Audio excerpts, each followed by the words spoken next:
Welcome to the Deep Dive. Today we're getting into a really fundamental question in contract law.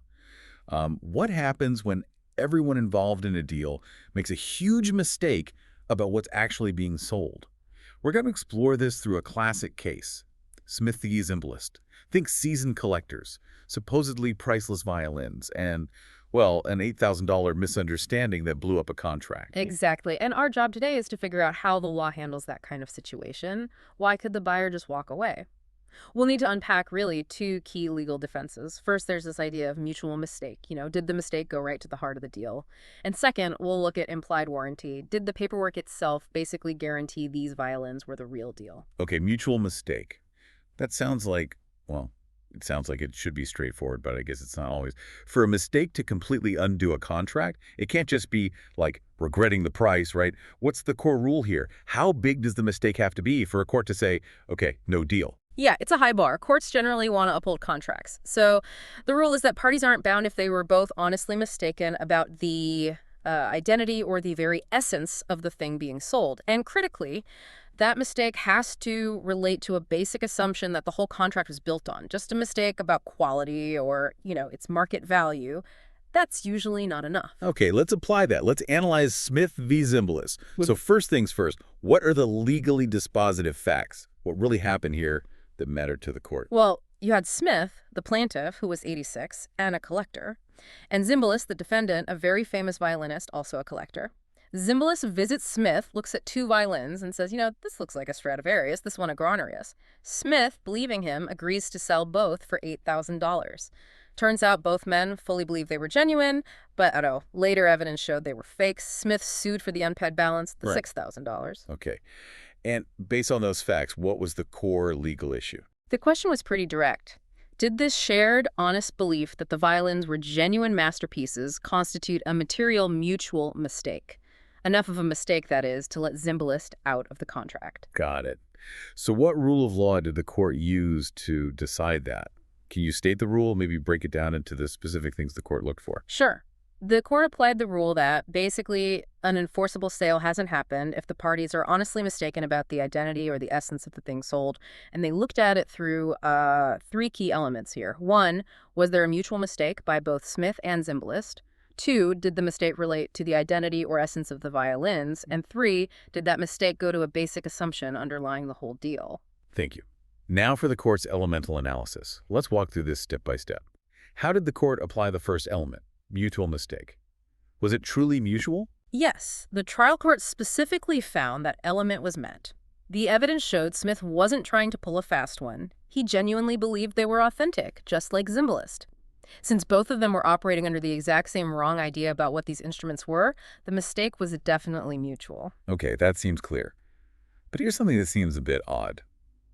Zimbalist was the famous expert, right? Shouldn't he have known better? How did the court handle the second and third elements, that the mistake relates to the identity essence and goes to a basic assumption? Couldn't you argue this was just about quality, like buying a lemon car? That's the crucial point, and where the court drew a line. They looked at the context, especially that price tag. $8,000 back then was enormous. You don't pay that for just any old fiddle, right? So the court said these elements, identity and basic assumption, were really tied together here. The identity of the goods being a genuine Stradivarius or Granarius was the essential quality driving the deal and the price. It wasn't about, say, the varnish color or a minor crack. It was about the fundamental nature, the maker, the history. That identity was the basic assumption. So the mistake went right to the core. And after analyzing all the elements, looking at all that, what was the court's final conclusion on the mutual mistake argument? The court concluded that because the mistake struck at the fundamental identity of the violins, the parties essentially never had a true meeting of the minds on the actual items being sold. The mistake was so central, so basic, that it prevented a legally enforceable sale of those specific named instruments from ever really happening.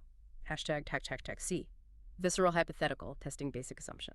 Okay, that distinction, identity versus mere quality, feels really important. Let's try to make it more concrete, maybe a bit gross even, to make it stick.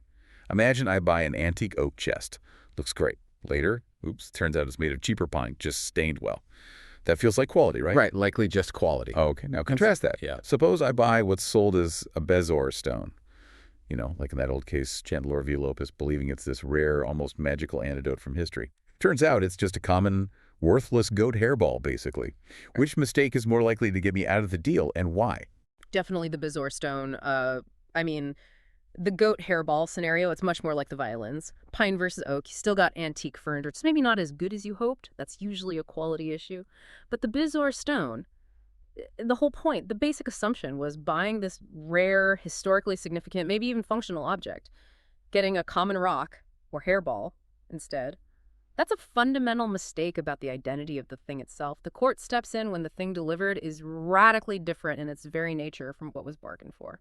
So mutual mistake was a strong argument for Zimbalist. Mm. But Smith, the seller, he tried to fight back, right? He brought up that old harsh rule, caveat emptor buyer beware. What did the court in 1934 think about that? Yeah, Smith tried that argument, citing really old cases, but the court wasn't having it. They flatly rejected applying strict caveat emptor here. They basically said that the old idea, that just describing something doesn't automatically mean you're guaranteeing it, that idea was, and I quote, long since been exploded. It just wasn't considered good law anymore by 1934. Okay, so if buyer beware is out, at least in this context, what's the modern way courts look at descriptions? When does just describing an item actually create a warranty? The modern rule, and the one the court applied here, is pretty clear. If you describe the item in a formal document, like a bill of sale or even a detailed receipt, that description itself amounts to a warranty that the item matches the description. The seller is bound by that description, basically, even if they didn't explicitly say, I warrant this, or didn't subjectively intend to make a formal guarantee. The description is the guarantee in that context. Interesting. Okay, let's switch gears then and apply this implied warranty rule to the Smith case facts. What rules specifically did the court use here, and what are its key elements? Right, so the rule is that the description in a formal sales document creates an explicit warranty of description. And the court broke it down into, again, about 3 elements. 1, is there a formal document recording the sale? 2, does that document actually describe the item? And 3, does the item delivered fail to match that description? All right, now for the court's elemental analysis on the warranty theory. Let's test those elements. How did the court apply the first and second elements? Was there a document, and did it describe the violins? Oh, absolutely. This was crucial. There was a receipt Zimbalist signed, and more importantly, a bill of sale that Smith himself signed.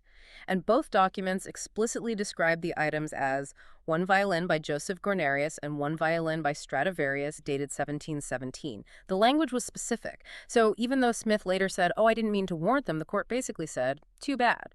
The formal writing created the warranty automatically as a matter of law. Okay, the documents existed, and they were specific. So what about the third element? Did the violins actually conform to that description? Well, no. The court's findings of fact established that there was a preponderance of evidence. Basically, it was more likely than not that the violins were fakes. They were not made by Stradivarius or Guarnerius, so the actual items failed to live up to the specific written description in the bill of sale. The warranty was breached. And after analyzing all those warranty elements, what was the court's final conclusion on this alternative argument? The court concluded that, completely separate from the mutual mistake issue, Smith had given a warranty simply by using that descriptive language in the bill of sale. Because the violins didn't match the description, Smith breached that warranty. And that breach gave Zimbalist another independent legal right to back out of the deal. #tag exam framework synthesis. Okay, wow. So this case really gives us 2 solid independent reasons why Zimbalist won. That's powerful. For someone listening, maybe studying for a contracts exam, how should they approach a similar problem? If you see a mistake about the item sold, what's the analytical checklist? That's a great way to think about it. This case really sets up a clear diagnostic approach. If you're issue spotting a scenario like this, here's a 3-step process based on what we've discussed. Step 1, check for mutual mistake. First ask, did both parties genuinely share the same fundamental misunderstanding about the item? If yes, then move to step 2. Step 2, test the basic assumption. Okay, they were both mistaken, but was the mistake about the very identity or essence of the thing? Did it go to a core assumption behind the whole deal, like thinking you're buying a priceless original versus a cheap copy? If yes, the contract is likely voidable based on mutual mistake. Step 3, look for an implied warranty, modern view. Now, even if the mutual mistake argument seems weak, don't stop there. Ask, did the seller provide any kind of formal document, a bill of sale, or receipt that describes the item? If that written description exists and the item doesn't match it, then boom, you likely have a breach of warranty. The seller's liable based on the description itself, regardless of their intent or old caveat emptor ideas. #tag outro. So It really seems like Smith was in a tough spot either way here. Hmm. Whether you look at it as the fundamental assumption being wrong or just the description in the paperwork being wrong, Zimbalist had solid ground to stand on. Exactly. And what's really fascinating, I think, is how this case shows contract law evolving. It's moving away from that really harsh old buyer beware world. It recognizes that, when you're paying a premium price based on a specific identity, a Stradivarius, not just an old violin, the law needs to protect that understanding. If the thing itself is fundamentally different, the deal wasn't really made. Okay, but here's a final thought then. What if the facts were slightly different? Let's say Smith sold those same violins for like $100, and he just said, look, these are old fiddles, maybe there's something special, maybe not. Would Zimbalist still have won? Ah, that's a great question because it highlights how fact-dependent this all is. If you take away the huge $8,000 price tag, which strongly implied everyone assumed authenticity, and you take away the specific Stradivarius description in a bill of sale, well then Zimbalist's case gets much, much weaker, doesn't it? The mutual mistake argument loses its basic assumption footing because the low price suggests speculation, not certainty. And the warranty argument disappears if there's no specific description in writing. It really underscores how critical the price and the precise language in the contract documents were in the actual Smith v. Zimbalist outcome. Change those facts and you likely change the result. So, the takeaway for you, the listener, when dealing with unique items, antiques, collectibles, pay close attention to what's written down. That description on the receipt or bill of sale might be legally binding, perhaps even more so than when said out loud. Something to definitely keep in mind next time you're signing on the dotted line.